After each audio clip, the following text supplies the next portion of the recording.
ఎవరికైనా ఆర్థిక బాధలున్నా అలానే అప్పులున్నా అవి తీరటానికి శాస్త్రంలో చెప్పినదే ఇది కూడా.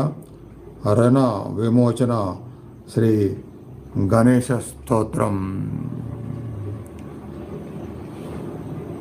నమ్మకంతో భక్తిభావంతో మనసు లయం చేసి వినండి.